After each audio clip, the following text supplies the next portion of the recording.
Hello students, how are you all? I hope you all are doing very well. तो बच्चों, आज हम start करने जा रहे हैं new chapter number 3 which is pair of linear equation in two variable. तो आप जल्दी से अपने पेन नोटबुक लेकर रेडी हो जाइए नोट्स प्रिपेयर करने के लिए, क्योंकि आपको पता है कि नोट्स कितने ज़्यादा इंपॉर्टेंट होते हैं हमारे लिए। तो आप सभी जल्दी से रेडी हो जाइए। चलिए हम स्टार्ट करते हैं हमारा chapter. Okay, so the chapter name is pair of linear equation in two variable. तो सबसे पहले आपके माइंड में ये बात आनी चाहिए, ma'am what is the mean of equation? Equation क्या होती है? तो देखो, इक्वेशन हम ये वर्ड बहुत बार सुनते हैं। इक्वेशन अगर मैंने आपसे पूछा तो आप क्या कहेंगे? मैम जहाँ पर इक्वल टू का साइन होता है तो वो इक्वेशन हो गई। वैसे इसकी डेफिनेशन बिल्कुल करेक्ट है, बट अगर हम एक्यूरेट डेफिनेशन इक्वल टू के बारे में देखें तो एक मैथमेटिकल स्टेटमेंट क्या होता है? एक मैथमेटिकल स्टेटमेंट होता है वो उसमें अगर हम इक्वेशन का साइन, इक्वल टू का साइन अगर आप उसके अंदर इंसर्ट कर देते हैं तो वो क्या बन जाती है? इक्वेशन। देखिए, a mathematical statement with at least one variable. देखो, वन वेरिएबल भी होना कंपलसरी है। वेरिएबल नहीं होगा तो आप कैसे इक्वेशन बना पाएंगे कि मैम विदाउट वेरिएबल हम ओनली कांस्टेंट टर्म ले लें? हाँ, आप बना सकते हैं वहाँ पे, जैसे आपने लिख लिया 4 + 3 = 7, तो ये एक इक्वेशन बन गई। लेकिन अभी हम पढ़ रहे हैं लीनियर इक्वेशन के बारे में, तो इसीलिए हम अभी वेरिएबल, कांस्टेंट, इनसे रिलेटेड हम यहाँ पर डेफिनेशन लेंगे। अदरवाइज आप वैसे भी ले सकते हैं 4 + 3 = 7, ये भी एक इक्वेशन फॉर्म होगी। So with at least one variable and an equal sign is called an equation. ये एक इक्वेशन कहलाती है। ओके, तो देखो, सबसे पहले हमेशा आप ध्यान रखा कीजिए, जब भी आप मैथ्स के लिए स्टडी करते हैं, जो आपका चैप्टर नेम है सबसे पहले उसका मीन समझा कीजिए कि हाँ, जो चैप्टर है हम ऐसे स्टार्ट कर देते हैं। ओके, सो chapter number 2 polynomial. Okay, question number 1 हमने स्टार्ट किया, ये सॉल्व किया। ओके, जहाँ पे ग्राफ इंटरसेक्ट कर रहा है वो 0 है, 1 2 टाइम काउंट किया, हो गया काम। तो उसके पीछे का रीज़न क्या है कि इस तरह से इंटरसेक्ट करने पर क्यों हम इंटरसेक्शन को ही 0 में काउंट किया, तो इन सब के बारे में आपको ध्यान रखना बहुत ज़रूरी है। Similarly a pair of linear equation है, तो हम चाहते तो यहाँ पे डायरेक्ट क्वेश्चन स्टार्ट कर सकते थे। क्वेश्चंस बहुत ईजी हैं, इतना जल्दी अगर करेंगे तो हमारी एक्सरसाइज भी बहुत ज़्यादा जल्दी कंप्लीट हो जाएगी। लेकिन आपको हर एक सिंगल वर्ड का मतलब समझना बहुत ज़रूरी है, क्योंकि मैथ्स में एक सिंगल वर्ड की अपनी अपनी इंपॉर्टेंस होती है। जैसे हमने रियल नंबर्स में देखा था कि इंटीजर लिखा है तो उसकी अलग इंपॉर्टेंस है, कहीं पर अगर लिखा है कि ये होल नंबर है तो उनकी अलग इंपॉर्टेंस है। ओके, तो सबसे पहले हमने इस वर्ड के बारे में बात करी, इक्वेशन क्या होती है। इक्वेशन के बाद हम देखेंगे, इक्वेशन के बाद आपके माइंड में क्या बात है, देखिए ma'am, what is linear equation. अब लीनियर इक्वेशन आपको पता है, क्योंकि हमने पॉलिनोमियल वाले चैप्टर में इसको बहुत अच्छे से पढ़ा है। Linear equation, monomial, binomial, quadric equation, ये सब हमने बहुत सारा पढ़ा। वहाँ पे हमने पॉलिनोमियल की फॉर्म में पढ़ा था, यहाँ हम इक्वेशन की फॉर्म में देख रहे हैं। तो देखो, लीनियर इक्वेशन बेसिकली क्या होती है? एन इक्वेशन विद डिग्री 1, ऐसी इक्वेशन जिसकी डिग्री क्या हो? 1। अब degree mean the highest power of variable is called degree. Variable की जो हाईएस्ट पावर होती है उसी को क्या कहा जाता है? डिग्री कहा जाता है। इस one is called linear equation. ठीक है, तो ये लीनियर इक्वेशन होगी। अगर हम इसके एग्जाम्पल लेना चाहें,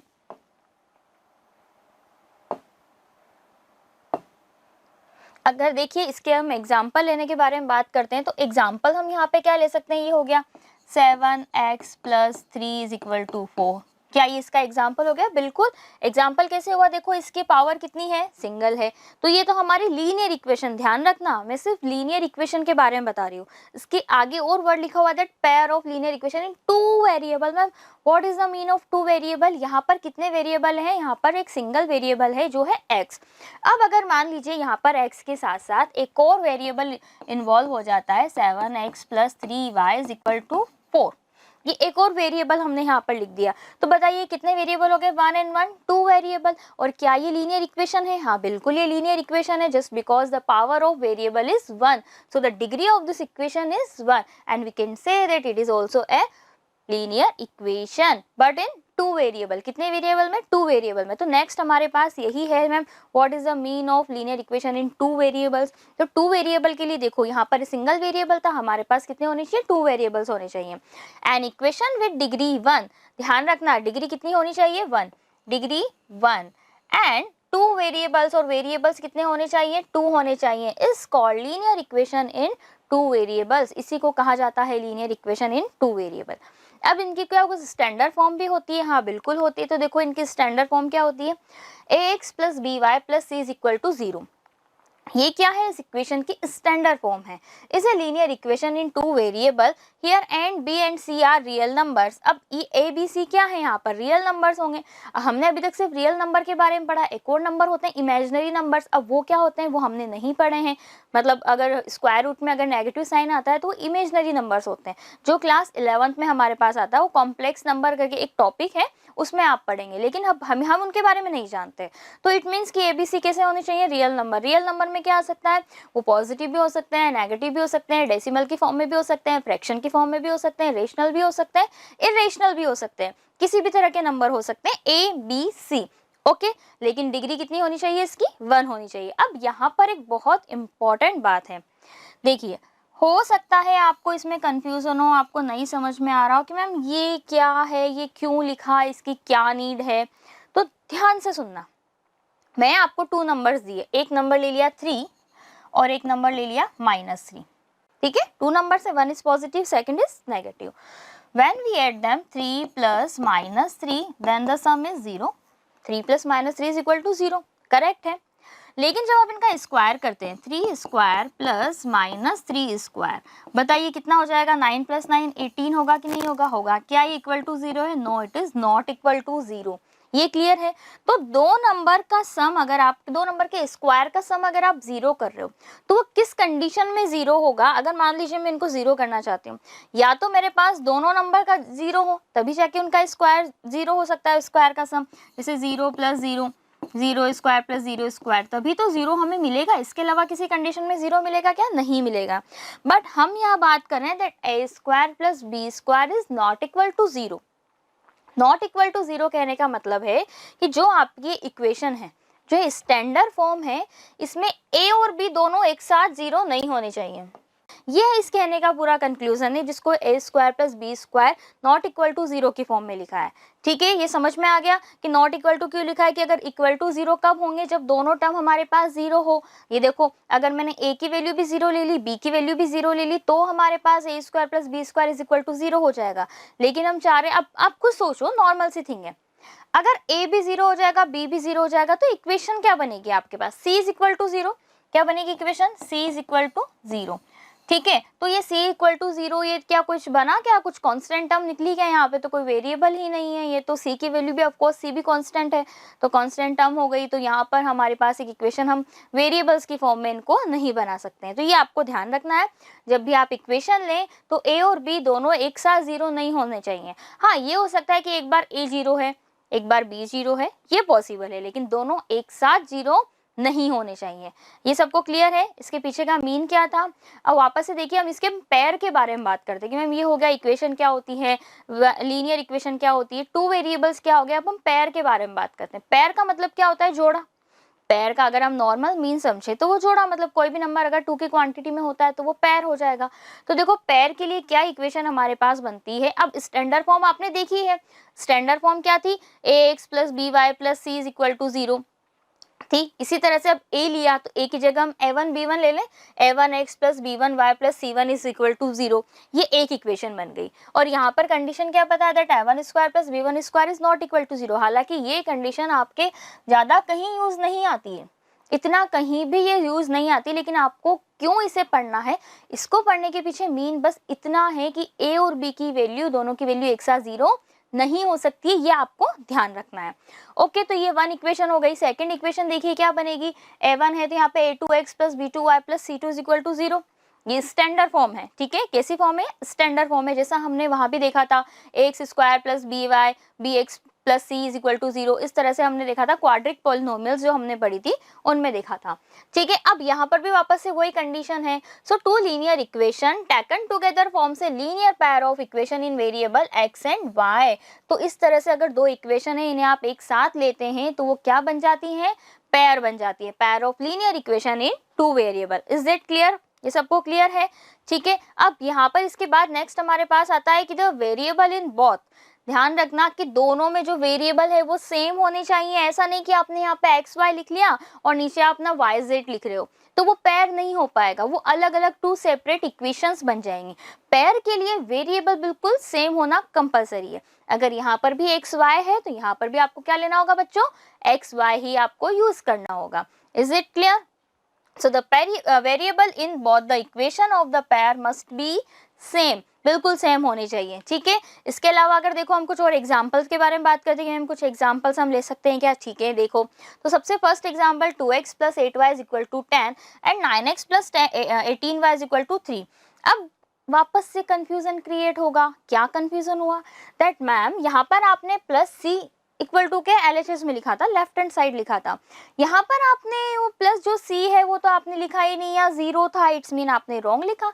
रॉन्ग नहीं है, उसी को थोड़ा मॉडिफाई करके देखो। मॉडिफाई क्या किया, अगर आप इस सी को उधर ट्रांसपोज कर देंगे, मान लीजिए यही इक्वेशन है मेरे पास 9x + 18y, मैंने लिखा 9x + 18y - 3 = 0।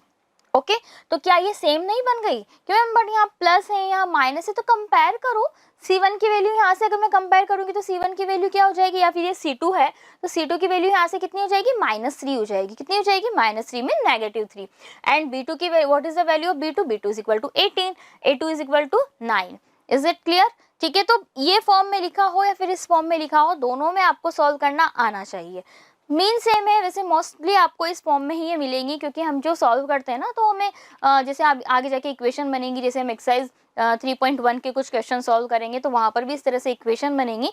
तो अगर ये फॉर्म हो या ये फॉर्म हो, दोनों का मीन सेम है। देखो दोनों में वेरिएबल सेम है, 2x है, यहाँ भी x है, यहाँ पर y है, यहाँ पर भी y है, तो ये एक पेयर हो गया। Similarly 9m + 2/3n, 9m + 2/3n = -5 and -m - n = 0। ठीक है, अब 0 है, इट्स मीन यहाँ पर C2 की वैल्यू क्या है, 0 हो जाएगी। कंपेयर करो उससे, कंपेयर करना हमें बहुत अच्छे से आता है। A1 की वैल्यू कितनी हो जाएगी यहाँ पर, A2 की वैल्यू -1, यहाँ पर B2 की वैल्यू हो जाएगी -1 एंड C2 = 0। यहाँ पर देखिए A1 = 9, A2 = 2/3 and C2 C1 की वैल्यू क्या हो जाएगी, C1 = -5, या ट्रांसपोज करके देखें तो C1 = 5, ऐसा भी हो जाएगा। तो ये भी एक लीनियर इक्वेशन का पेयर है। इसी तरह से देखिए A = 3 भी, कि क्या ये पेयर है, हाँ बिल्कुल ये भी पेयर है। देखो दोनों में 2 वेरिएबल्स हैं, A है, इधर भी B है, इधर भी B है, और यहाँ पे मैम कांस्टेंट टर्म नहीं है तो उसको हम 0 भी तो मान सकते हैं ना, कि कांस्टेंट नहीं है तो उसकी वैल्यू क्या होगी, 0। याद कीजिए बहुत सी बार हम लिखते हैं ना, कहीं पे कुछ पावर्स नहीं लिखी होती, जैसे हमने पॉलिनोमियल में डिवाइड हमने किए थे, डिवीजन आपने देखा था, डिवीजन एल्गोरिथम उसमें डिवाइड किया था। अगर मान लीजिए ऐसे लिखा था x4 + x², तो x³ वहां से मिसिंग था तो हमने उसे 0x³ की फॉर्म में लिखा था। तो उसी तरह से आपको जो टर्म मिसिंग है और हमारे लिए यूजफुल है तो आप उसको लिख सकते हैं। ये क्लियर हो गया, ठीक है, कि किस तरह क्या होते हैं, पेयर का मीन क्या होता है। अब आपको ध्यान रखना है, जब ये पूरी आप इक्वेशंस देखेंगे, ठीक है, अगर मैं आपसे कहूं कि एक एक सिंगल इक्वेशन है, इसको आप ग्राफ की फॉर्म में ड्रॉ कीजिए, तो ग्राफिकल रिप्रेजेंटेशन कैसा होगा उनका, स्ट्रेट लाइन होगी। कैसा होगा, स्ट्रेट लाइन। ये ध्यान रखना है कि जब भी लीनियर इक्वेशन को आप ग्राफ की फॉर्म में एक्सप्रेस कर रहे हैं, so the graphical representation of linear equation must be straight line. Straight line होगी, कर्व में नहीं होगा, कि जैसे कर्व हो गया, ये नहीं होगा। ये अगर हम इस तरह से बनाते हैं तो पैराबोला का होगा, अगर आपने सर्किल की फॉर्म में बना दिया तो उनके अलग अलग तरह के होते हैं। ओके, ओवल शेप में बना दिया तो इलिप्स का होता है, वो अलग अलग होते हैं। लेकिन अगर स्ट्रेट लाइन के देखना तो स्ट्रेट लाइन, सॉरी हमें लीनियर इक्वेशन का देखना तो एकदम स्ट्रेट लाइन होगा। ओके, कि मैम अब ग्राफ बीच में कहाँ से आ गया, अभी पहला मेथड ही हमारा ग्राफ से रिलेटेड है। पहले जो हम देखेंगे वो ग्राफिकल मेथड ही सॉल्व करेंगे। नेक्स्ट देखिए, इसके अलावा हम देखते हैं कि कोई भी पॉलिनोमियल थी, प्रीवियस हमने पढ़ा था कि उसका जीरो कैसे फाइंड आउट करते हैं। देखा था कि अगर कोई वैल्यू है, उस पॉलिनोमियल पुट करने के बाद आंसर आपके पास जीरो आ जाता है, so we can say that the value is the zero of that polynomial, कह सकते थे। नेक्स्ट है हमारे पास सॉल्यूशन और जीरो ऑफ द सिस्टम। अब दो हो गए, वन पेयर था तो पेयर को हमने पूरा क्या बोल दिया, सिस्टम की फॉर्म में हमने उसको रिप्रेजेंट कर दिया। सिस्टम का हम जीरो फाइंड आउट करेंगे, तो a pair of values of x and y which satisfy each of the equation. मान लो अब क्या है, आपको x एंड y का पेयर गिवन होगा, x की भी कुछ वैल्यू है, y की भी कुछ वैल्यू है, और आपको 2 इक्वेशंस होंगी। अब ऑफ कोर्स 1 इक्वेशन तो यहाँ पर नहीं होगी, 2 ही इक्वेशन होंगी। तो आपको क्या करना है, वो चेक करके बताना है कि उसका जीरो है या नहीं, उसका सॉल्यूशन है। सॉल्यूशन कब होगा, जब वो वैल्यू इसको इक्वेशन को सेटिस्फाई करेगी। सेटिस्फाई कब करेगी, जब x और y की वैल्यू आप वहाँ पे पुट करेंगे और वो जीरो के इक्वल, मतलब LHS और RHS आपस में इक्वल आ जाएंगे। ठीक है। अब इसके लिए जैसे कि हम एक एग्जांपल लेते हैं, एग्जांपल है check that 3 2 is the solution of the pair. यहाँ पर 2 इक्वेशंस हमें गिवन है। कितनी इक्वेशन गिवन है यहाँ पर? 2 इक्वेशन गिवन है। x + 3y = 9 and the second is 2x + y = 8। हमें चेक करना है कि इसका सॉल्यूशन है या नहीं है। तो पहले इक्वेशन 1 के बारे में बात कर लेते हैं। सबसे पहले हमने ये इक्वेशन यूज करी x + 3y = 9। So what is the mean of this bracket? क्या है ये? ऑफ कोर्स वैसे हम सब बहुत अच्छे से जानते हैं, प्रीवियस क्लासेस में भी ग्राफ के क्वेश्चन हमने बहुत सॉल्व किए हैं, और ग्राफ देखा जाए तो ऑलमोस्ट स्टूडेंट का फेवरेट होता है क्योंकि है बहुत इजी। कुछ नहीं करना, आपको पॉइंट्स ही वहाँ पर डिनोट करने और मार्क्स बहुत सारे लेकर आता है, तो ग्राफ बहुत अच्छा होता है। ठीक है, अब देखो ये जो वैल्यू होती है तो वो होती है, आगे वाली वैल्यू होती है x की और पीछे वाली वैल्यू होती है y की। एब्सिसा एंड ऑर्डिनेट्स जिनको कहा जाता है, इनके न्यू नेम्स हैं, न्यू नहीं है वैसे, इनके पहले भी यही नेम थे, बट नॉर्मली हम कहते थे कि x की वैल्यू है y = 2। So abscissa and ordinates जिनको कहते हैं, so the value of x is abscissa and the value of y is ordinate. So इनकी वैल्यू आपको यहाँ पे पुट करनी है, तो x = 3, पुट 3 + 3 2 = 9। ये इक्वल आना चाहिए। अभी हम पूरी वैल्यू पुट करें, 3 + 6 = 9। ओके, सो 9 = 9, तो LHS = RHS। तो यहाँ पर एक इक्वेशन को तो इन्होंने सेटिस्फाई कर दिया। चलो एक राउंड क्लियर हो गया, अब बढ़ते हैं नेक्स्ट राउंड की ओर। ठीक है, एक राउंड क्लियर करके हम आगे की ओर जाते हैं। 2, what is the value of x? x is 3 and what is the value of y is equal to 2. 2 3 6 plus 2 is equal to 8. Okay, 8 is equal to 8, so LHS is equal to RHS. अब इसमें तो confusion नहीं है ना, मैं value कहाँ put करी? देखो ये इक्वेशन है, यहाँ पर हमने वैल्यूज पुट की है, तो नॉर्मल सी थिंग है, x की जगह 3 लिख दिया, y की जगह 2 हमने पुट कर दिया। So LHS are equal to RHS हमारे पास दोनों कंडीशन में है। It's mean 3, 2 is the solution of the pair of this equation. ये इसका सॉल्यूशन होगा। इस तरह से आपको कभी सॉल्यूशन के बारे में बताना है कि सॉल्यूशन कैसे हम आइडेंटिफाई करेंगे। अब इनको अगर मैं ग्राफिकल वे में आपको समझाने की कोशिश करूं, ठीक है, नॉर्मल है, हालांकि हम अभी सिर्फ थोड़ी सी बात करें इसके बारे में, क्योंकि पूरा हम डिटेल में आगे हम जो ग्राफिकल सॉल्यूशन पढ़ेंगे उनमें सीखेंगे। अगर मैं इन दोनों इक्वेशन का ग्राफ यहाँ पर प्लॉट करूं, ग्राफ बनाऊं मैं दोनों इक्वेशन का, तो वो क्या होगा, वो जो जहाँ पर इंटरसेक्ट होगा वो पॉइंट होगा 3, 2, मीन x की वैल्यू 3 होगी एंड y = 2 होगा। मतलब कहीं ना कहीं इनका ग्राफ आपस में इंटरसेक्ट करता है, इंटरसेक्ट करेगा, इट्स मीन उनका कोई सॉल्यूशन होगा। सॉल्यूशन हुआ तो सॉल्यूशन हमें मिला और हमने उसको चेक कर लिया। ओके, ये सबको क्लियर है? अब हम स्टार्ट करने जा रहे हैं एक्सरसाइज 3.1। ओके, सो एक्सरसाइज 3.1 में क्या है, कुछ क्वेश्चन है, आपको उनका ग्राफिकली रिप्रेजेंटेशन करना है। हमें उनमें सॉल्व कुछ नहीं करना, ना हमें उनका सॉल्यूशन करना है, ना कुछ फाइंड आउट करना है, ना कोई मेथड्स अप्लाई करने, नहीं, बस आपको कुछ वर्ड्स प्रॉब्लम है, इनका आपको ग्राफिकल रिप्रेजेंटेशन करना है। सो the first question is, Aftab tales his daughter, Aftab है एक पर्सन, वो उसके डॉटर से बात कर रहा है, उसके डॉटर को बताता है 7 years ago, वो बोलता है कि 7 साल पहले I was 7 times as old as you were, कि 7 साल पहले, जैसे कि अपन अगर बात करें, मैं आपसे कहूँ कि आपको पता है कि 7 साल पहले में जो आपकी एज है, ठीक है, अब मेरी एज अभी जो भी है तो 7 ईयर पहले, मतलब उसमें से 7 सब्ट्रैक्ट कर देंगे, आपकी ईयर अभी, आपकी एज अभी जो उसमें से 7 अगर हम सब्ट्रैक्ट कर देंगे तो 7 ईयर पहले, 7 ईयर अगो की एज हमारे पास आ जाएगी। ठीक है, as old as you were then, also 3 years from now I shall be 3 times as old as you will be, कि अभी से हम 3 साल बाद I shall be 3 times, मैं कितना हो जाऊंगा, आपकी एज का 3 टाइम हो जाऊंगा। ऑफ कोर्स हमारे फादर की एज हमसे तो ऑफ कोर्स ज़्यादा होती है, नॉर्मल सी थिंग है कि जो आपकी एज है 3 साल बाद, कभी कैसा होता है ना कि कोई अगर मान लीजिए फादर की एज है 45 और सन है, सन की एज है 15, तो वो कह सकते हैं कि भाई हाँ मेरे फादर की एज मेरी एज की 3 टाइम है, 3 टाइम्स, क्योंकि 15 3 = 45, इस तरह से यहाँ पर गिवन है। तो आपको क्या करना है, वैसे ये इंटरेस्टिंग है, यहाँ पे लिखा है is not interesting, no it is actually interesting. इस तरह के क्वेश्चन बहुत इंटरेस्टिंग होते हैं क्योंकि यहाँ पर हमें कोई एक्स्ट्रा मेथड्स नहीं अप्लाई करने होते, कुछ आपको कोई रूल्स नहीं लगाने। पहला सबसे इजी, सबसे सिंपल रूल यही है, read the question very carefully. Question को आप बहुत अच्छे से पढ़िए, कभी कभी आप चाहें तो खुद से रिलेट कर सकते हैं, जैसे कि हाँ मेरी एज अभी इतनी है, मेरी एज 7 साल बाद इतनी होगी, 7 साल बाद मतलब कि आफ्टर 7 ईयर, तो मुझे 7 8 करना होगा, बिफोर या एगो के बारे में बात करते तो मुझे 7 सब्ट्रैक्ट करना होगा। ओके खुद से रिलेट करने को सीखो। खुद से रिलेट नहीं कर सकते तो आसपास किसी और से रिलेट करो। क्वेश्चन को आप जितना केयरफुली पढ़ेंगे उतना इजी आपके लिए क्वेश्चंस बन जाएंगे। क्लियर है? रिप्रेजेंट दिस सिचुएशन, ये सिचुएशन आपको क्या करना है, एल्जेब्रिकली एंड ग्राफिकली आपको रिप्रेजेंट करनी है। मतलब एल्जेब्रा फॉर्म में भी, एल्जेब्रिक फॉर्म मीन्स जो एक्स वाई वेरिएबल की फॉर्म में आता है, लीनियर इक्वेशन जो हम पढ़ रहे हैं वो पूरा क्या है, एल्जेब्रा है। ये सब क्या है, एल्जेब्रा। एंड ग्राफिकली दोनों आपको रिप्रेजेंट करना है। तो सबसे पहले तो हम अज्यूम करेंगे मैथ्स का फेवरेट वर्ड लेट। हाँ पता है ना, माना कि हम हर चीज अज्यूम करते हुए, हर चीज हम अज्यूम करते हैं मैथ्स में। सो लेट द, तो सबसे पहले हम लिखेंगे let the present age of Aaftab. कि मैम आफ्ताब की ही एज आपने क्यों एक्स ली? देखो यहाँ पर एक्स और वाई दो ही है हमारे पास वेरिएबल, हम ले सकते हैं। आप चाहें तो डॉटर की एज एक्स ले लीजिए, आप चाहें तो आफ्ताब की एज एक्स ले लीजिए, आप किसी को भी कुछ अज्यूम कर सकते हैं, कोई प्रॉब्लम यहाँ पर, कॉम्प्लिकेशन यहाँ पर नहीं होते हैं। ठीक है, and the present age of his daughter. लेकिन हम अभी के बारे में बात कर रहे हैं, क्योंकि देखो कंपेयर आप अभी से कर रहे हो। आप मुझे अभी बता रहे हो कि मैम आज से ना 3 साल पहले मेरी एज इतनी थी, मैम आज से 7 ईयर पहले मेरी एज इतनी थी, आज से 10 साल बाद मेरी एज इतनी होगी या इतनी होगी। तो कहाँ से कंपेयर कर रहे हैं आप?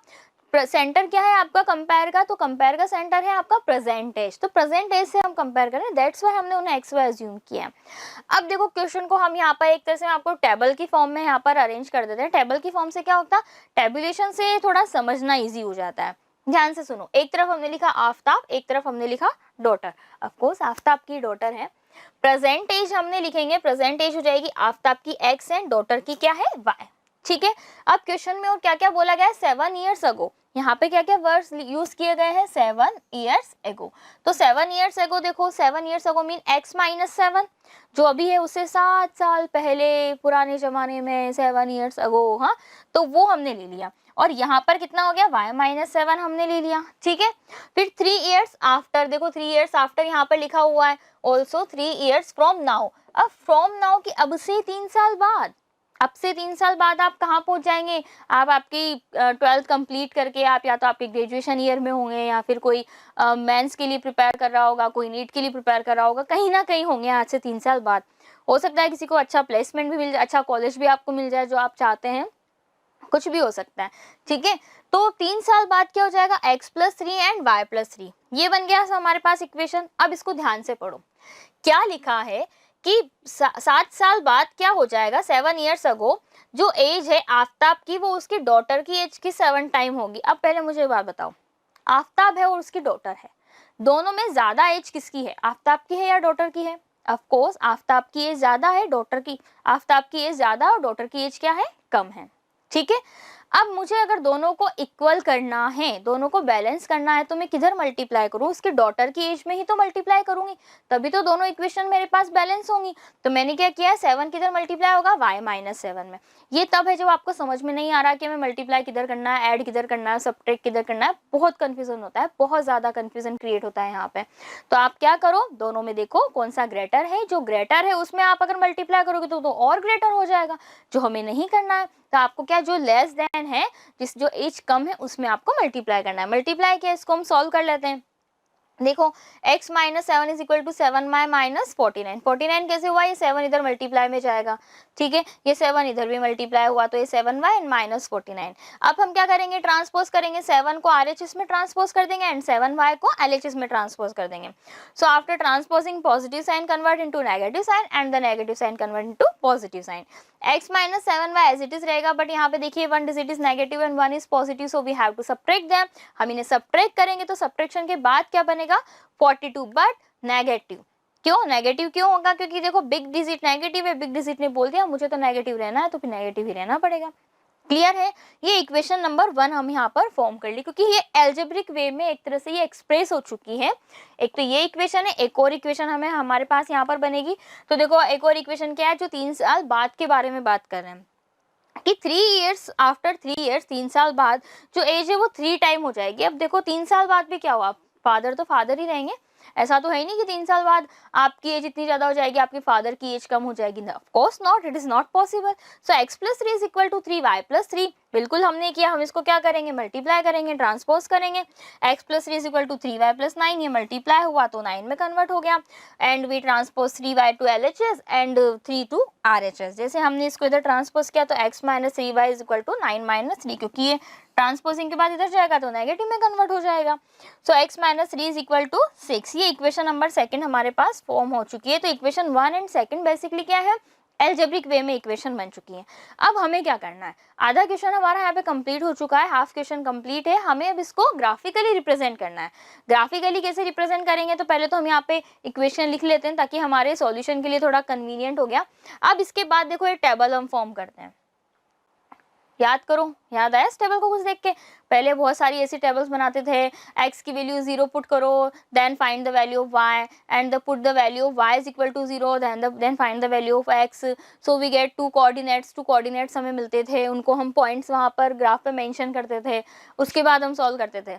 बस वही आपको करना है। अब x की वैल्यू आप क्या ले, तो देखो सोचो, if you take x is equal to 0 ले सकते हैं, वैसे हमने ले लिया x is equal to 0। So value क्या बन जाएगी, देखो यहाँ पे बन जाएगी 0 minus 7 y is equal to minus 42। So y is equal to minus 42 divide by minus 7। ठीक है, क्या बन जाएगा, डिवाइड बाय माइनस 7, डिवाइड में कन्वर्ट हो गया। अब बताओ कितना बन जाएगा ये, 6। पॉजिटिव और नेगेटिव, ऑफ कोर्स पॉजिटिव, सो ये बन गए। तो यहाँ पे कोऑर्डिनेट्स क्या बन जाएंगे, 0,6। क्या बन जाएंगे, 0,6। सिमिलरली अब हम क्या करें, नेक्स्ट वैल्यू चूज करने में हमें कंफ्यूजन होता है। देखो बच्चों, अगर कंफ्यूजन क्रिएट होता है तो आपके पास बेस्ट थिंग है, एक बार आप x की वैल्यू 0 लें और एक बार y की वैल्यू 0 लें। लेकिन अब इस क्वेश्चन को ध्यान से देखो, if we take y is equal to 0 then we get x is equal to minus 42। So जो स्केल हम चूज करेंगे ग्राफ बनाने के लिए, हमें वहाँ पे थोड़े से कॉम्प्लिकेशन फेस करने होंगे। दैट्स वाई आपको क्या करना है, उस कॉम्प्लिकेशन को, उस चीज को अवॉइड करने के लिए आप यहाँ पे कुछ और वैल्यू भी ले सकते हैं। कुछ और क्या कि मैम 1 चूज करें, देखो 1 चूज करोगे ट्रांसपोजिंग के बाद इधर आएगा 43 हो जाएगा, कोई सेंस नहीं निकलेगा। 2, 3, 4, 5, 6 की मैम क्या चूज करें, तो देखो आप अगर यहाँ पे x की वैल्यू हम 7 चूज करते हैं, अगर मान लीजिए आपने 7 चूज करी, ट्रांसपोजिंग के बाद इधर आ जाएगा तो माइनस 42 माइनस कन्वर्ट हो जाएगा, जैसे कि हमने यहाँ ले लिया 7 minus 7 y is equal to minus 42। So minus 7 y is equal to minus 42, ये कन्वर्ट हो जाएगा। ठीक है, माइनस 42 एंड माइनस 7 में कन्वर्ट हो जाएगा, माइनस 42 माइनस 7। सो ये minus 49 and minus negative 7y, so y is equal to we get 7 कैसे, मल्टीप्लाई में है, ट्रांसपोजिंग के बाद डिवाइड में जाएगा। तो y की वैल्यू हम यहाँ पे इजीली फाइंड आउट हो चुकी है। तो एक पॉइंट तो हमारे पास 0,6 बन गया। सेकंड हो गया, if we take x is equal to 7 then we get y is also equal to 7। So the point is 7,7। Clear. अब हम बात करेंगे दूसरी इक्वेशन के बारे में। सेकंड इक्वेशन भी हमें यहाँ पे चूज करनी है। सेकंड इक्वेशन थी x minus 3y is equal to 6। यहाँ पर आपको क्या लेना है, देखो एक बार x की वैल्यू आप 0 चूज कर सकते हैं, वैसे x की वैल्यू अगर आपने 0 ली तो देखो y की वैल्यू यहाँ पे क्या मिल जाएगी हमारे पास, इस तरह से ये फॉर्म होगा 0 minus 3y is equal to 6। So the value of y is 6 upon minus 3 is equal to minus 2। y की वैल्यू हमें यहाँ पे फाइंड आउट हो गई। अब इसके पॉइंट क्या बन गए, 0,-2। सो the value of x is 0 and the value of y is -2। After this हमें क्या करना है, x की वैल्यू हमने 6 चूज की, फिर हम 6 क्यों ली, तो देखो जिस तरह से आपने देखा 6 लेंगे तो ऑफ कोर्स ट्रांसपोजिंग के बाद उधर चल जाएगा, या y की वैल्यू आप 0 चूज कर लो। y जैसे आप 0 चूज करेंगे तो यहाँ पे x की वैल्यू आपके पास 6 आ जाएगी। सो पॉइंट क्या बन गया, 6,0।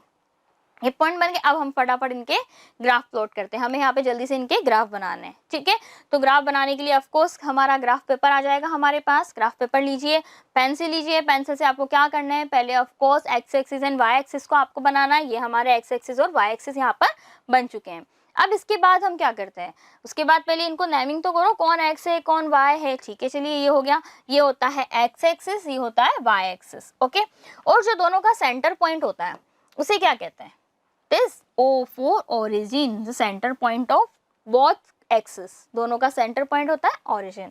क्लियर है यहाँ पे।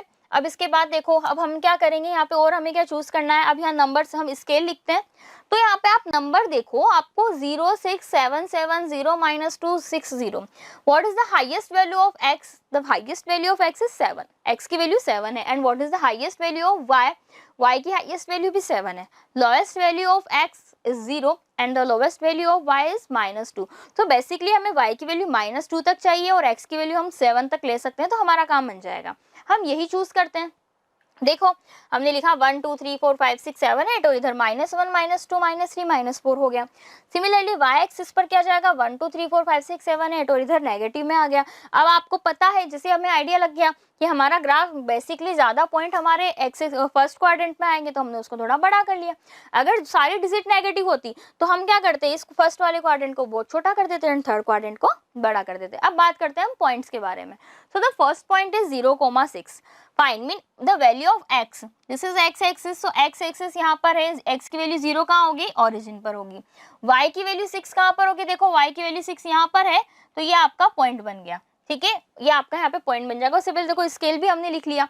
स्केल क्या था, स्केल था 1 centimetre is equal to 1 unit of both axis, ये भी हम यहाँ पर मेंशन कर लेंगे। सो वैल्यू क्या बनेगी, यहाँ पर बन जाएगी, ये देखो x की वैल्यू 0 एंड y की वैल्यू 6। सेकंड क्या है, 7 7, सो वेयर आर 7 एंड 7, जब आप इन दोनों को देखेंगे तो यहाँ पर आपके पास 7 वैल्यू फॉर्म हो जाएगी। ठीक है, दोनों 7 आपके पास वैल्यू यहाँ पर फॉर्म हो चुकी है। क्लियर सबको। अब इसके बाद हम क्या करना है, लाइन दोनों को ड्रॉ कर दीजिए, दोनों को आप मिला दीजिए। तो जैसे आप इन दोनों को मिलाएंगे, ये इस तरह से आपके पास एक लाइन यहाँ पर बनती है। अब सेकंड हमें क्या करना है, वापस से देखो नेक्स्ट अगर हम इस टेबल के बारे में बात करें तो next x is equal to 0, so x 0 यहाँ पर होगा and y is equal to -2, तो ये कहाँ पर बनेगा पॉइंट, यहाँ पर बनेगा। कहाँ पर बनेगा, यहाँ पर बनेगा। और अगर हम दूसरा पॉइंट लेते हैं तो देखो दूसरा पॉइंट है 6,0, सो x इज 6 एंड y 0, तो ये कहाँ बनेगा, यहाँ पर फॉर्म होगा। ये भी क्लियर है, दोनों पॉइंट्स प्लॉट करना बहुत नॉर्मल थिंग है, तो आप बहुत अच्छे से करते हैं, 7 8 क्लास से हम करते आ रहे हैं। तो एक पॉइंट तो हमारे पास यहाँ बन गया, सेकंड पॉइंट हमारे पास यहाँ फॉर्म होगा। दोनों को आप क्या कर कीजिए, दोनों को आप मिला दीजिए, बस ये हो गया आपका ग्राफिकल रिप्रेजेंटेशन। इसमें हम चाहे तो और मेंशन कर सकते हैं कि कौन सी इक्वेशन है। ये इक्वेशन है हमारे पास x माइनस, कौन सी इक्वेशन है, देखिए ये x माइनस 3y। ठीक है, कौन सी इक्वेशन थी ये, x minus 3y, x minus 3y is equal to 6, और ये इक्वेशन थी x minus 7y is equal to x minus 7y is equal to -42। Clear है, देखो फर्स्ट क्वेश्चन था पूरा हमने डिटेल में देखा है। अब इसी तरह से हम आगे के क्वेश्चंस भी देखते हैं। क्लियर है, इजी था। अब इसी तरह से नेक्स्ट क्वेश्चन देखिए, question number second. The coach, एक कोच है क्रिकेट टीम का, coach of a cricket team by 3 bats and 6 ball for ₹3,900। 3 bat and ball उन्होंने परचेज किए। सिमिलरली उन्होंने वापस से क्या किया, कुछ टाइम बाद उन्होंने एक और बैट उन्होंने लिया एंड 3 बॉल उन्होंने परचेज करी, सेम काइंड, दोनों का तरीका क्या, दोनों कह सकते सेम तरह के थे, एंड रुपीज लिए 1,300। ओके, अब आपको फाइंड क्या करना है, इनको आपको रिप्रेजेंट करना है अलजेब्रिक एंड ज्योमेट्रिकली। तो सबसे पहला काम क्या हो जाएगा, बैट और उनकी बॉल की प्राइस को अज्यूम कर लेते हैं। So let the cost of bat is equal to x and the cost of ball is equal to y। ये हो गया। अब इसके बाद आपको क्या करना है, हम चाहे तो यहाँ पर टेबल फॉर्म कर सकते हैं, वैसे टेबल फॉर्म करने की भी नीड नहीं है, बहुत ईजी है। बताइए, 1 अगर पेन है, मान लीजिए सिंगल पेन है, उसकी प्राइस है 10 रुपीज़ और आपने परचेज किए 15 पेन, तो उनकी प्राइस कितनी हो जाएगी, 15 × 10 होगा या नहीं होगा, होगा। तो जब एक सिंगल बैट की प्राइस x है, ठीक है, आप 3 बैट परचेस कर रहे हो, तो इक्वेशन क्या बन जाएगी, 3x बनेगी, प्लस जब बॉल की प्राइस y है एंड आप 6 परचेस कर रहे हो तो प्लस 6y बनेगा, बिल्कुल बनेगा, इज इक्वल टू 3,900 फॉर्म होगा या नहीं होगा, होगा। Then according to the question ये इक्वेशन हमारे पास फॉर्म हो जाएगी, इसे हम इक्वेशन नंबर 1 नेम कर देंगे। सिमिलरली इक्वेशन सेकंड बन जाएगी। देखो इक्वेशन सेकंड में क्या है, अनदर बैट मतलब 1x plus 3y is equal to 1,300, ये एक और इक्वेशन यहाँ पर फॉर्म हो जाएगी। अब हमारा काम क्या है, ये एल्जेब्रिकली तो ये रिप्रेजेंट हो चुके हैं, हमें इन्हें ग्राफिकली रिप्रेजेंट करना है। तो ग्राफिकली कैसे रिप्रेजेंट करेंगे, देखो वापस से हम टेबल फॉर्म करेंगे, टेबल फॉर्म करके हम इनको सॉल्व करेंगे। हमने यहाँ पर टेबल ली, अब x एंड y की वैल्यूज हमें यहाँ पे चूज करनी है। यहाँ पे हो सकता है थोड़ी सी प्रॉब्लम आए वैल्यू चूज करने में, क्योंकि आप 0 लेंगे तब भी वैसे वैल्यू हो सकती है। अगर हम x की वैल्यू 0 ले तो देखो y की वैल्यू कितनी आ जाएगी, y यहाँ पे हो जाएगा आई थिंक 650 इसकी y की वैल्यू आ जाएगी। ठीक है, तो देख लेते हैं, सॉल्व करके देख लेंगे। x हमने 0 लिया, 0 लेंगे तो यहाँ पर क्या इक्वेशन फॉर्म हो जाएगी, देखो 6y is equal to 3,900।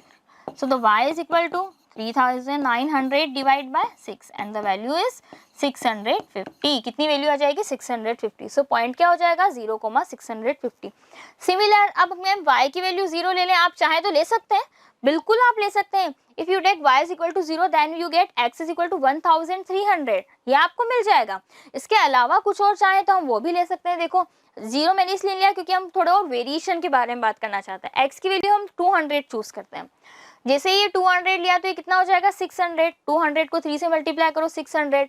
Transposing करेंगे हम तो ये कितना बन जाएगा? इसे हम यहाँ से क्लीन कर देते हैं क्योंकि ये हमारा वैसे सॉल्यूशन का पार्ट है और ये आपको ध्यान रखना है, आपको एग्जाम में इनको शो नहीं करना है, ये सब हमारा रफ वर्क है, ठीक है। सो यहाँ पर बन जाएगा 200 multiply 3 plus 6y is equal to 3900, ठीक है। ये बन गया 600। So 6y is equal to 3900 minus 600। Okay, ये फॉर्म हो चुका है। सब्ट्रैक्ट कर लेंगे, सब्ट्रैक्शन के बाद देखो यहाँ पर कितना बन जाएगा? 3300 एंड 6y। सो यहाँ से अगर हम y की वैल्यू हटा दें, 6 को इधर ट्रांसपोज कर दे तो ये डिवाइड में आ जाएगा। डिवाइड में आ जाएगा तो देखो इनको सॉल्व करेंगे तो वैल्यू कितनी आ जाएगी? 6 टाइम हो जाएगा यहाँ पे 550। 6 5 30 एंड 550 यहाँ पर इसकी वैल्यू फॉर्म हो जाएगी। देखो 550 हमारे पास वैल्यू आ चुकी है। सो ये पॉइंट भी मिल गया हमें। क्या बन गया? 200, 550। सिमिलरली हम क्या कर रहे हैं? सेकंड इक्वेशन के लिए भी हमें देखना है। तो आपको ये ध्यान क्या रखना है कि जो रफ वर्क है ये आपको शो नहीं करना है आपको एग्जाम में। ये आप कहाँ कर सकते हैं? हमारा ऑफकोर्स या तो आप चाहें तो पेंसिल यूज कर लीजिए, पेंसिल से आप कर लीजिए। तो रफ पेज हमारे पास होता है, लास्ट हमारी जो आंसर शीट है उसका लास्ट पेज। इसी तरह से इसके लिए हम वैल्यू चूज करेंगे तो यहाँ पर हम सेकंड टेबल ड्रॉ करते हैं। ये टेबल आपको जरूर ड्रॉ करनी है, ध्यान रखना, ये टेबल से आपको जरूर ड्रॉ करनी है जब भी ग्राफिकल क्वेश्चन आप सॉल्व करेंगे। विदाउट इसके आपके मार्क्स से डिडक्ट हो सकते हैं, तो आपको इसका ध्यान रखना है। फिर देखो यहाँ पर हम क्या चूज करते हैं? एक्स और वाई की वैल्यू। तो एक बार आप चाहें तो कि मैम एक्स की वैल्यू 0 ले लें, क्या 0 लो? तो ध्यान से देखो ये क्या बन जाएगा? 3y is equal to 13,000। क्या 13,000 3 से डिवाइड होगा? नहीं होगा, वो वैल्यू डेसिमल में आएगी। डेसिमल में आएगी तो हालांकि हम सॉल्व कर सकते हैं बट थोड़े से कॉम्प्लिकेशन हो जाएंगे कि मैम फिर क्या चूज करें? एक्स की वैल्यू 100 चूज कर सकते हैं क्या? हाँ बिल्कुल, आप 100 चूज कर सकते हो। 100 चूज करेंगे तो देखो ट्रांसपोजिंग के बाद ये कितना हो जाएगा? 1200 हो जाएगा। तो यहाँ से आप 3y की वैल्यू फाइंड आउट कर सकते हैं। सो हमने लिया x is equal to 100, then we get 3y is equal to 1300 minus 100. So the value is 12,000. 3y is equal to, so y is equal to 400. कितनी आ गई y की value? 400 and the point is 100, 400। ये हो गए उसके coordinates. Similarly आप यहाँ पर क्या लेंगे? दोबारा देखो x की वैल्यू हम कुछ और चूज करें। 400 हमने जैसे चूज की x की वैल्यू। 400 क्यों लिया? क्योंकि देखो 200 लोगे तब भी कोई सेंस नहीं निकलेगा, 300 लोगे तब भी कोई सेंस नहीं निकलेगा। वैल्यू चूज कर करके देख सकते हो। 400 लिया तो आपको आइडिया आ गया कि 400 लेते ये 900 में कन्वर्ट हो जाएगा। किस में कन्वर्ट हो जाएगा? 900 में कन्वर्ट हो जाएगा। जैसे आप यहाँ पे 400 वैल्यू लेंगे तो ऑफ कोर्स 900 में हो गया तो 900 3 से डिवाइड होगा या नहीं होगा?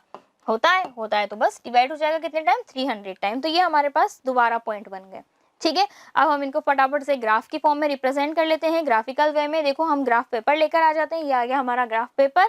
इस बार हमने पहले से ही पॉइंट्स को ड्रॉ कर रखा है। क्यों? क्योंकि हमें पता है कि एक्सिस हम ड्रॉ करना आता है, वाई एक्सिस और एक्स एक्सिस को हम बना सकते हैं।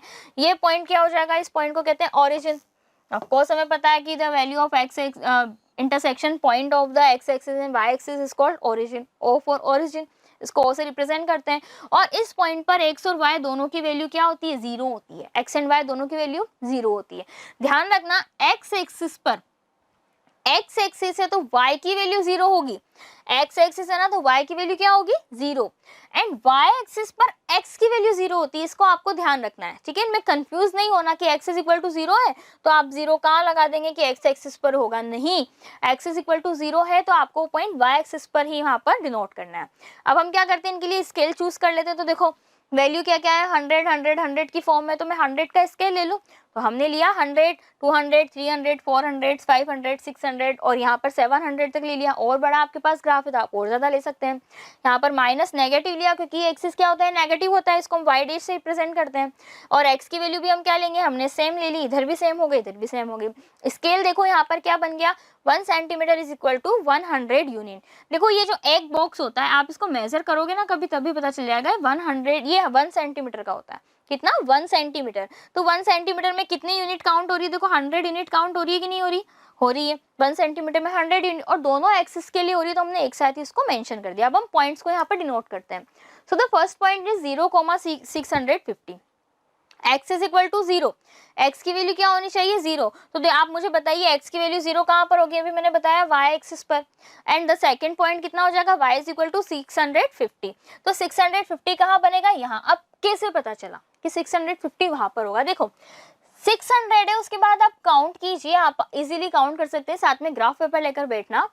1 2 3 4 5, तो ये जो 5 वाली लाइन हो जाएगी हमारे पास, वो क्या बन जाएगी, वहां पर 650 होगा। कितना होगा, 650 होगा। क्लियर है। अब इसी तरह से सेकंड क्या हो जाएगा, 200 and 550। So the value of x is 200 and y is 550। देखो 500 के बाद ही तो होगा, उसके पहले होगा क्या, नहीं होगा। तो यहाँ पर ये पॉइंट इस तरह से यहाँ पर डिनोट हो जाएगा। सो ये हमारे पास, सॉरी ये 200 है, तो यहाँ पर ये वैल्यू हमारे पास ये पॉइंट डिनोट हो जाएगा। ठीक है, 100 नहीं 200 है, तो उसकी वैल्यू कहाँ पर डिनोट हो जाएगी, ये पॉइंट हमारे पास यहाँ पर फॉर्म हो जाएगा। हो गया। अब इसके बाद हम क्या करें, दोनों लाइन को मिला दें। ऑफ कोर्स आपने दोनों लाइन को ज्वाइन कर दिया। सेकंड देखो, सिमिलरली आपको क्या करना है, x is equal to 100 and 400। So the value of x is 100, ये रही x की वैल्यू 100 एंड y कहाँ है 400, तो ये कहाँ बनेगा, यहाँ पर बनेगा। ठीक है, इसी तरह से देखो, और अगर हम दूसरी वैल्यू के बारे में बात करें, 400 and 300। So the value of x is 400, x की वैल्यू कितनी है 400 and y is equal to 300। तो ये कहाँ पे होगा, देखो 400 है एंड y 100 है, दोनों को आप ज्वाइन कीजिए, दोनों को ज्वाइन करेंगे तो आप कहाँ पे फॉर्म होगा, यहाँ पर होगा। देखो ध्यान से, 400 एंड 300 दोनों को आपने ज्वाइन किया, ये कहाँ पे मिला, यहाँ पर इनका एक तरह से इंटरसेक्शन पॉइंट हो जाएगा। तो ये वैल्यू हम यहाँ पर मिल गई। फिर क्या करना है आपको, दोनों को ऑफकोर्स ज्वाइन कर दीजिए, दोनों को ज्वाइन कर दिया। अब ये हमारा ओनली रिप्रेजेंटेशन है, कौन सी किस इक्वेशन के लिए क्या है, तो वो भी हम लिख देंगे। जैसे कि ये है x plus 3y is equal to 1300 and this is for 3x plus 6y is equal to 3900। ये इक्वेशन भी हमने मेंशन कर दी, क्योंकि पता होना चाहिए कि कौन सी इक्वेशन के लिए आपने कौन सी लाइन यहाँ पर ड्रॉ करी है। ठीक है, ये हो गया ग्राफिकली रिप्रेजेंटेशन। अब इसके आगे जब हम ग्राफिकल मेथड पढ़ेंगे, तो मेथड से हमें क्या होगा, ये जो दोनों लाइन है कहीं ना कहीं इंटरसेक्ट होंगी, जहां पर इंटरसेक्ट होंगी वही हमारा सॉल्यूशन होगा। अब इसको भी आप ध्यान से देखो, अगर इन लाइन को आप और ज्यादा इस तरह से एक्सटेंड कर देंगे, तो कहीं ना कहीं तो इनका इंटरसेक्शन पॉइंट होगा, क्योंकि ये पैरेलल लाइन नहीं है। पैरेलल मीन दोनों साथ साथ चल रही, जो आपस में कभी भी आप उनको कितना ही आगे बढ़ा लो, वो कभी भी आपस में नहीं मिलती है, वो पैरेलल लाइंस होती हैं। लेकिन ये पैरेलल है क्या, नहीं है, कहीं ना कहीं इनका इंटरसेक्शन पॉइंट होगा, तो वो इसका सॉल्यूशन हो जाएगा। ओके, क्लियर, ये बात सबको क्लियर है। इसी तरह से आप इसका थर्ड क्वेश्चन है, तो आप थर्ड क्वेश्चन भी देख सकते हैं। अब इसके बाद हम नेक्स्ट पढ़ेंगे कि क्या क्या मेथड्स होते हैं, methods to solve linear equation in 2 variable. कितने मेथड होते हैं, ठीक है। तो बेसिकली यहाँ पर इनको भी 2 काइंड में डिवाइड किया गया है। एक होता है graphical method and the second is algebraic method. Algebraic method में भी 3 काइंड के मेथड्स होते हैं, तो उनके बारे में हम बात करेंगे। तो जैसे पहला तो हमारे पास हो गया ग्राफिकल मेथड, ठीक है। अब इसके बाद सेकंड है, क्योंकि हमारी एक्सरसाइज में हम सब ऑलमोस्ट सब साथ में ही है, इसलिए हम चारों के बारे में एक साथ ही डिस्कशन करेंगे। The second is elimination method. Elimination mean क्या होगा कि आप दोनों इक्वेशन में, दोनों पेयर में एक कोई सा भी कोऑर्डिनेट, आप कोई सा भी वेरिएबल लेंगे, या तो x आपने चूज कर लिया, दोनों की वैल्यू हम यहाँ पर सेम, एक की वैल्यू हम फाइंड आउट करेंगे, x की वैल्यू हमने फाइंड आउट करी इक्वेशन 1 से, और उसको हम सेकंड वाली इक्वेशन में पुट कर देंगे, तो एक तरह से x पूरी तरह से गायब हो गया, x का क्या हो गया, एलिमिनेशन हो गया। तो ये हमारे पास होता है एलिमिनेशन मेथड, जो हम आगे पढ़ेंगे। उसके अलावा देखिए हमारे पास है सब्स्टिट्यूशन मेथड। नाम से ही क्लियर है आपको क्या करना है, यहाँ पे सब्स्टिट्यूट करना है, तो सब्स्टिट्यूशन मेथड होता है, ये भी हम आगे पढ़ेंगे। और इसके बाद होता है हमारे पास क्रॉस मल्टीप्लिकेशन। ये बड़ा इंटरेस्टिंग मेथड है, ठीक है। ये दोनों मेथड्स तो आपने पहले सोल्व किए होंगे, शायद क्रॉस मल्टीप्लिकेशन ज्यादा नहीं पढ़ा होगा, तो ये बहुत अच्छा है। अब इन तीनों मेथड्स को बेसिकली क्या कहा जाता है, इन तीनों मेथड्स को बेसिकली एल्जेब्रिक मेथड कहा जाता है, कि ये वाला मेथड, ये तीनों मेथड। और ग्राफिकल मेथड एक सेपरेट होता है। तो कोई अगर आपसे पूछे कितने मेथड होते हैं, तो आप पूरा उनको प्रॉपर एक्सप्लेनेशन के साथ बताइएगा। 2 मेथड्स होता है, the one is graphical method and the second is algebraic method. Algebraic method में भी 3 काइंड के हैं, और भी ज्यादा मेथड होते हैं, लेकिन हमें अभी केवल यही पढ़ना है, substitution method, cross multiplication and elimination method. तो सबसे पहले हम पढ़ेंगे ग्राफिकल मेथड, ठीक है। कौन सा मेथड पढ़ेंगे हम, ग्राफिकल मेथड। अब ग्राफिकल मेथड से पहले आपको कुछ कंसिस्टेंट और इनकंसिस्टेंट क्या होते हैं, उनके बारे में बात करना जरूरी है। तो देखो नेक्स्ट टॉपिक हमारे पास है the consistent pair of linear equation. कोई भी इक्वेशन है, कोई भी प्रॉब्लम होती है अगर हमारी लाइफ में, तो उसमें टू कंडीशन तो बेसिकली होती है, या तो उस प्रॉब्लम का कोई सॉल्यूशन मिल जाएगा या उस प्रॉब्लम का कोई सॉल्यूशन नहीं मिलेगा। टू ही कंडीशंस होती है बेसिकली देखा जाए तो। नॉर्मल है, आगे जाके देखना अभी हम थ्री कंडीशन करेंगे, बट बेसिकली स्टार्टिंग में अगर देखें टू कंडीशंस होती है। एक तो उस प्रॉब्लम का मेथड हमें फाइंड, उस प्रॉब्लम का सॉल्यूशन हमें फाइंड आउट हो जाए, एंड द सेकंड इट कि हमें सॉल्यूशन फाइंड आउट ना हो। टू कंडीशन होती है। तो अगर मान लीजिए आपको सॉल्यूशन फाइंड आउट हो गया तो हम कहेंगे कंसिस्टेंट। क्या कहेंगे? कंसिस्टेंट। सॉल्यूशन मिल गया तो कैसे कहेंगे? कंसिस्टेंट। सो इसकी डेफिनेशन अगर आप देखेंगे, डेफिनेशन यहाँ पर बनती है हमारे पास, बड़ी इजी बड़ी इंटरेस्टिंग डेफिनेशन है। A pair of linear equation, एक ऐसी लीनियर इक्वेशन का pair in which two variables which has one और मोर देन वन सॉल्यूशन, जिसमें या तो आपके पास एक सॉल्यूशन हो और एक से ज्यादा भी सॉल्यूशन बन सकता है, लेकिन सॉल्यूशन मिलना जरूरी है, तो उसे हम कहेंगे consistent pair of linear equation. क्या कहेंगे? कंसिस्टेंट। अब सेकंड तो आपको पता चल गया होगा अगर मैं कहूँ कि इनकंसिस्टेंट क्या होता है, कि यहाँ पे सॉल्यूशन मिल गया, यहाँ पे सॉल्यूशन आपको फाइंड आउट नहीं हुआ। तो जैसे हमारी प्रॉब्लम का है, सेम सिमिलर हम पेयर के बारे में बात कर रहे हैं कि जो दो पेयर हैं अगर उनका सॉल्यूशन मिल गया, मतलब उनका इंटरसेक्शन पॉइंट अगर मिल गया, तो हम कहेंगे कि ये कंसिस्टेंट है। और इंटरसेक्शन पॉइंट नहीं मिला, दोनों एकदम पैरेलल जा रही हैं, तो हम क्या कहेंगे कि वो इनकंसिस्टेंट नहीं है। ये क्लियर है? ध्यान रखना, इसको अच्छे से पढ़ना। यहाँ से एक क्वेश्चन आता है, आपने देखा होगा सैंपल पेपर में भी एमसीक्यू में एक क्वेश्चन था या नहीं था? था ना, उसमें एक graphical represent graph two equation given थी हमें, और ये पूछा गया था बताइए इनके सॉल्यूशन कैसे होंगे, कंसिस्टेंट या इनकंसिस्टेंट। तो उसमें हमने फाइंड आउट किया था a1/b2 कंपेयर करके, वो हम आगे टेबल पढ़ेंगे। ये क्लियर है? प्रॉब्लम या तो सॉल्यूशन मिलेगा या फिर सॉल्यूशन नहीं मिलेगा। अब नेक्स्ट देखो, हमारे पास बहुत इंपॉर्टेंट है ये स्लाइड, तो इसको बहुत अच्छे से देखना। हम टेबल की फॉर्म में एक तरह से कंपेयर करेंगे, या फिर कि इनकंसिस्टेंट कब होगा, कंसिस्टेंट कब होगा, तो उनकी कुछ कंडीशंस है वो हम यहाँ पर देखेंगे। तो यहाँ पर मैंने टेबल की फॉर्म में इसको लिखा हुआ है। तो first condition, graphical presentation, algebraic presentation and conclusion. Graphical presentation mean कि अगर ग्राफ की फॉर्म में बनाओगे तो आपको कैसा मिलेगा। एल्जेब्रिक प्रेजेंटेशन मतलब जो हम ये मेथड्स से तीनों इनसे सॉल्व करेंगे तो आपको कैसा मिलेगा। तो देखो, इफ a1/a2, अब ये मत पूछना ma'am what is the value of a1/a2 या what are a1 and what are b1 c1। हमें पता है स्टैंडर्ड फॉर्म क्या होती है, a1x plus b1y plus c1 is equal to 0, and the second is a2x plus b2y plus c2 is equal to 0। Standard form बताती, बिल्कुल जैसे ही नाम आता है ना वैसे ही माइंड में वो चीज क्लिक हो जानी चाहिए कि हाँ स्टैंडर्ड फॉर्म जस्ट अभी हमने प्रीवियस देखी थी। और नहीं क्लिक हुई है तो आप लिख लो, शॉर्ट्स नोट प्रिपेयर कर लीजिए, बहुत अच्छा रहता है शॉर्ट नोट प्रिपेयर करना। ठीक है, ये हो गया। अब अगर मान लो हमने क्या किया, उनके जो कोफिशिएंट है उनका रेशियो निकाल के कंपेयर करेंगे कि a1/a2 किया और मैंने b1/b2 भी निकाला। मुझे बड़ी इच्छा होती है मैं इनको फाइंड आउट करूं कि देखें, मैंने देखा कि यहाँ a1/a2 और b1/b2 की वैल्यू इक्वल नहीं है, इक्वल नहीं है। इस कंडीशन में क्या होता है, अगर ये दोनों आपस में इक्वल नहीं होते हैं तो two intersecting line meet at a unique point. तो देखो ये टू इंटरसेक्शन लाइन है, ये एक यूनिक पॉइंट पर आपस में मिलती है। देखो इस पॉइंट पे मिली या नहीं मिली है, ये देखो, ठीक है, ये पॉइंट है। इंटरसेक्शन मतलब जहां पर दोनों आपस में कट करती हैं, तो एक पॉइंट पर मिली है, तो हो गया ग्राफिकली वे में। कि ग्राफिकली वे में मैं आपसे कह सकती हूँ कि there two lines intersect at a unique point. Okay, इसका मीन क्या है, मैंने अभी बताया था कि अगर कभी लाइन इंटरसेक्ट होती है इट्स मीन कि उनके पास सॉल्यूशन है। सो इसका मीन हो गया the system has unique solution. क्या हो गया, इसको अगर हम एल्जेब्रिक वे में कहें, the system has unique solution. Unique क्यों है, हम कहते हैं ना कि हम तो यूनिक हैं, हम एंटिक हैं, हमारे जैसा कोई नहीं है। सो इसी तरह से ये जो पॉइंट है, देखो इस पॉइंट के जैसा भी कोई नहीं है, ये पॉइंट भी यूनिक है, दैट्स व्हाई हम कहते हैं इसको यूनिक सॉल्यूशन। तो प्रॉब्लम का सॉल्यूशन मिल गया तो क्या कहेंगे, कंसिस्टेंट या इनकंसिस्टेंट, कंसिस्टेंट। क्या कहेंगे, consistent. So the conclusion is that the two pairs are consistent. कैसे हो जाएंगे ये, कंसिस्टेंट हो जाएंगे। ओके, अब नेक्स्ट हम आगे बढ़ते हैं। अगर मान लो a1/a2 किया एंड b1/b2 भी मैंने किया, ये दोनों तो इक्वल आ गए, फिर मेरे को थोड़ी सी और क्यूरियोसिटी हुई कि c1/c2 की वैल्यू चेक करते हैं इक्वल आता है कि नहीं आता। तो मैंने देखा कि अरे ये दोनों तो इक्वल आ गए लेकिन ये थर्ड वाला इक्वल नहीं आया। अब इस कंडीशन में क्या होता है, इस कंडीशन में ये होता है टू पैरेलल लाइंस, की मतलब जब उन दोनों लाइन का आप ग्राफ बनाओगे तो वो दोनों कैसी होंगी, पैरेलल होंगी। पैरेलल मीन जिनके बीच में डिस्टेंस हमेशा सेम रहती है, जो कभी भी इंटरसेक्ट नहीं करती। अब मुझे बताओ, दोनों लाइन पैरेलल है, जैसे कि देखो हम यहाँ पर भी ड्रॉ करते हैं, दोनों लाइन पैरेलल है, तो क्या ये कहीं मिल रही है, नहीं मिल रही। जब इंटरसेक्शन पॉइंट ही नहीं है तो क्या कोई सॉल्यूशन होगा, नहीं होगा तो हम लिखेंगे the system has no solution. जब प्रॉब्लम का कोई सॉल्यूशन ना निकले तो प्रॉब्लम को कैसे कह देते हैं, inconsistent. So the pair of linear equation is inconsistent. कैसी कंडीशन में, अगर if a1/a2 is equal to b1/b2। पहले वाले ने तो बात मान ली, लेकिन ये c1/c2 ने थोड़े से नखरे कर दिए कि नहीं मैं तो तुम्हारे इक्वल नहीं होने वाला, कर लो अब तुम्हें जो करना है, मैं तो अलग ही जाऊंगा तुमसे, मैं तुमसे दूर दूर चलूंगा, लेकिन चलूंगा तुम्हारे साथ।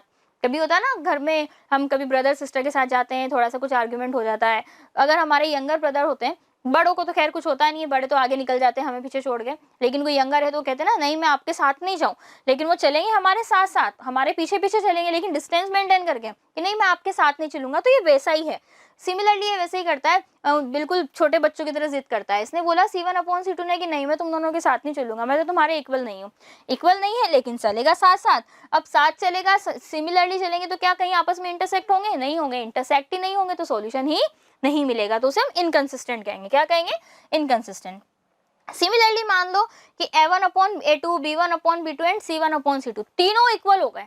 अब तीनों इक्वल हो गए, हमें तो मजे आ गए कि मैम बहुत अच्छा हुआ तीनों इक्वल आ गए। बहुत अच्छा नहीं हुआ, बड़ी प्रॉब्लम हो गई। बताऊं कैसे, देखो जब दोनों के अगर पेयर इक्वल हो जाते हैं, रेशियो अगर दोनों का इक्वल हो तो ये कैसी होती है, टू कोइंसिडेंट लाइन होती है। कोइंसिडेंट का मीन होता है, देखो कोइंसिडेंट वर्ड आपने बहुत सुना होगा, वाह व्हाट एन कोइंसिडेंट, लेकिन अब इसका हमने मैथ्स में भी यूज कर लिया।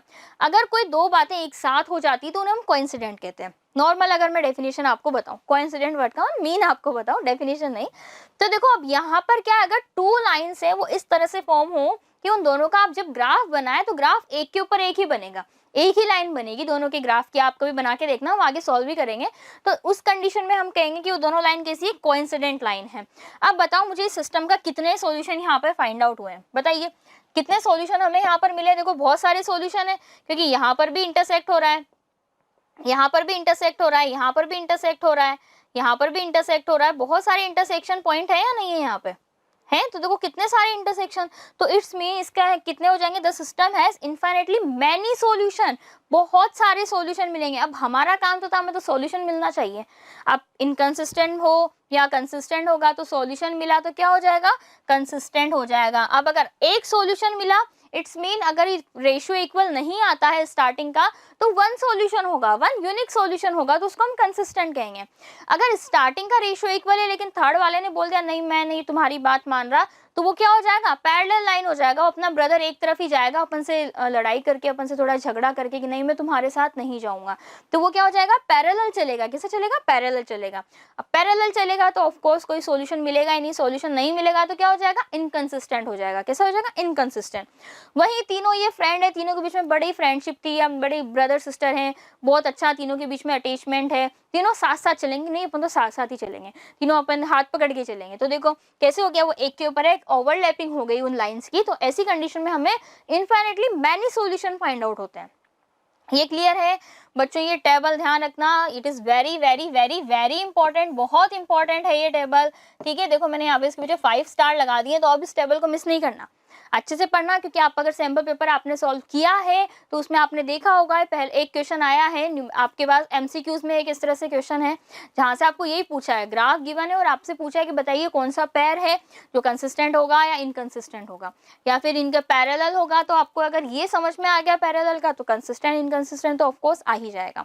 ओके अब इसी से रिलेटेड हम एक एग्जाम्पल लेते हैं। अब एग्जाम्पल देखो, हमने कुछ सॉल्व किया तो एग्जाम्पल भी तो हमें लेना होगा। एग्जाम्पल हमने लिया, check that the following pair, दो पेयर्स हमें गिवन है, and -14x -12y + 22y is equal to, इस तरह से कुछ पेयर गिवन है। आपको चेक करना है कि ये कंसिस्टेंट है या इनकंसिस्टेंट है। पहला काम है a1/a2 फाइंड आउट करते हैं। ठीक है, तो यहाँ पर देखो a1 कितना है, a1/a2 हो जाएगा, a1 is -6, the value of a2 is -14। Clear है, ठीक है। इसी तरह से देखो b1/b2 निकालते हैं, the value of b1 is 7 and the value of b2 is -12। ध्यान रखना उनके साइन भी साथ में लेना, ऐसा नहीं करना कि तुम साइन छोड़ दो। क्या ये सॉल्व हो सकता है, बिल्कुल, नेगेटिव से नेगेटिव कैंसिल हो जाएगा और ये 2 से हो जाएगा 3 टाइम, 2 से हो जाएगा 7 time. So the value of a1/a2 is 3/7। अब मुझे बताओ क्या ये दोनों इक्वल आ रहे हैं? नहीं आ रहे हैं, तो पहली कंडीशन मतलब इनके पास यूनिक सॉल्यूशन होगा। सो हम यहाँ पे मेंशन करेंगे A1/A2 is not equal to B1/B2। अब यहाँ पर टाइम वेस्ट करके C1/C2 मत निकालना, क्योंकि पहली कंडीशन है कि दोनों इक्वल नहीं है, तो आगे आपको जाना ही नहीं है। पहली आपका, अगर आप फर्स्ट राउंड में ही आप बाहर हो गए गेम से, तो क्या आप नेक्स्ट लेवल में जा सकते हो? क्या नहीं जाओगे। सो फर्स्ट आपकी कंडीशन हो गई। सो द सॉल्यूशन इज किस तरह से होगा? कंसिस्टेंट होगा। Solution is consistent. बस ये हो गया आपका आंसर। ठीक है, इस तरह के 3.2 में बहुत सारे क्वेश्चन है। क्वेश्चन आप देखेंगे सेकंड, थर्ड, फोर्थ, बहुत क्वेश्चन है जिसमें हमें यही फाइंड आउट करना है कि कंसिस्टेंट है या इनकंसिस्टेंट है।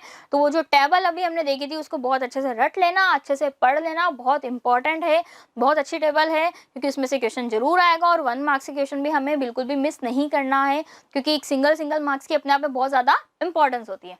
ओके बच्चों, तो आज का हमारा लेक्चर यही कंप्लीट होता है। आज जो हमने लेक्चर में पढ़ा उसको अच्छे से रिकॉल कर लीजिएगा, अच्छे से नोट्स जरूर प्रिपेयर कर लीजिएगा, क्योंकि जो भी आप ग्राफ की प्रैक्टिस है, वैसे आज हमने इतना ज़्यादा कुछ डिफिकल्ट नहीं देखा, बहुत बेसिक सी थिंग थी, बहुत सारी तो आपको ऑलरेडी पता भी है, लेकिन हमने उनको रिकॉल किया है ताकि हमें कुछ भी प्रॉब्लम ना आ जाए। और वो टेबल को अच्छे से आप लर्न कर लीजिएगा, जितना अच्छे से आप हो सके उस टेबल को लर्न कीजिए, उसकी प्रैक्टिस कीजिए, क्योंकि कंसिस्टेंट और इनकंसिस्टेंट में कंफ्यूजन क्रिएट होता है। ठीक है, तो अच्छे से इनको पढ़ लीजिएगा। अब मिलते हैं हमारे नेक्स्ट लेक्चर में, और इसी तरह की और वीडियो के लिए आपको हमारे यूट्यूब चैनल को लाइक एंड सब्सक्राइब करें बिल्कुल, और अपने फ्रेंड्स के साथ शेयर करें ताकि वो भी ज़्यादा से ज़्यादा इस तरह की वीडियोस वो भी देख सकें। ओके स्टूडेंट्स, सो मिलते हैं अब नेक्स्ट लेक्चर में, but until then keep learning with Motion. Thank you.